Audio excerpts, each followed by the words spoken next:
Hello दोस्तों, स्वागत है आपका एक नई वीडियो में। दोस्तों, त्योहारों का सीजन नजदीक है।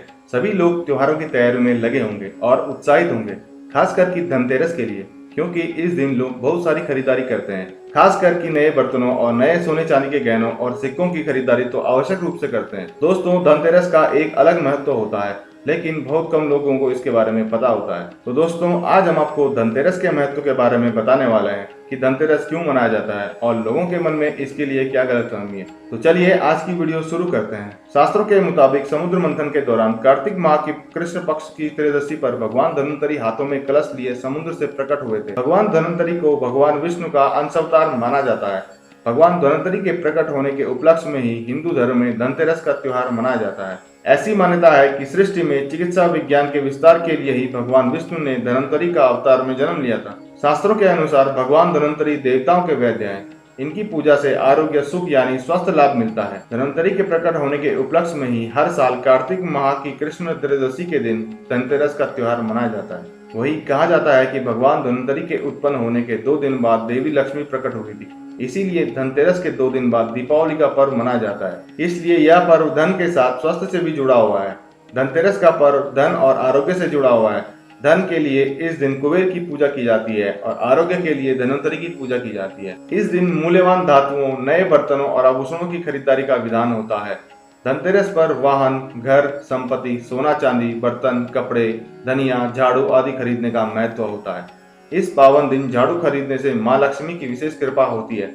मान्यता है कि झाड़ू माता लक्ष्मी का प्रतीक होता है। धनतेरस से जुड़ी एक और मान्यता के अनुसार देवताओं को राजा बलि के भय से मुक्ति दिलाने के लिए भगवान विष्णु ने वामन अवतार लिया और राजा बलि के यज्ञ स्थल तक पहुंच गए। शुक्राचार्य ने वामन रूप में भी भगवान विष्णु को पहचान लिया और राजा बलि से आग्रह किया कि वामन कुछ भी मांगे उन्हें इनकार कर देना, लेकिन बलि ने शुक्राचार्य की बात नहीं मानी।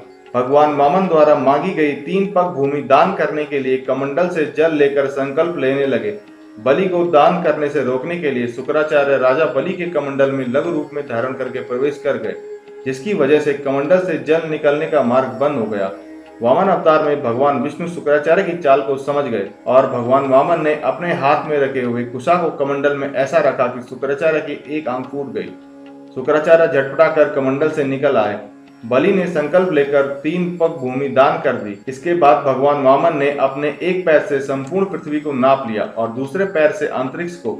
तीसरा पग रखने के लिए कोई स्थान नहीं होने पर बलि ने अपना सिर वामन भगवान के चरणों में रख दिया। राजा बलि दान में अपना सब कुछ गंवा बैठा। इस तरह बलि के भय से देवताओं को मुक्ति मिली और बलि ने जो धन संपत्ति देवताओं से छीन ली थी, उससे कई गुना धन संपत्ति देवताओं को मिल गई। इस उपलक्ष्य में भी धनतेरस का त्योहार मनाया जाता है। आइए धनतेरस के दिन की जाने वाली पूजा के साथ किए जाने वाले कुछ उपाय और नियमों के बारे में विस्तार से जानते हैं।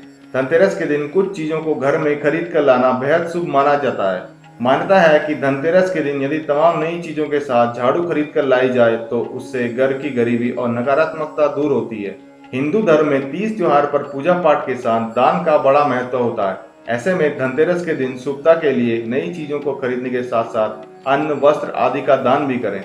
धनतेरस के दिन जरूरतमंद लोगों को वस्त्र बांटना महादान माना गया है। मान्यता है कि वस्त्र दान से धन की देवी माँ लक्ष्मी अत्यंत प्रसन्न होती, जिसकी कृपा से घर में कभी भी धन की कमी नहीं होती। ज्योतिषविदों के अनुसार धनतेरस के दिन कुछ चीजों की खरीदारी करने से बचना चाहिए, अन्यथा शुभ की वजह अशुभ फल की प्राप्ति होती है।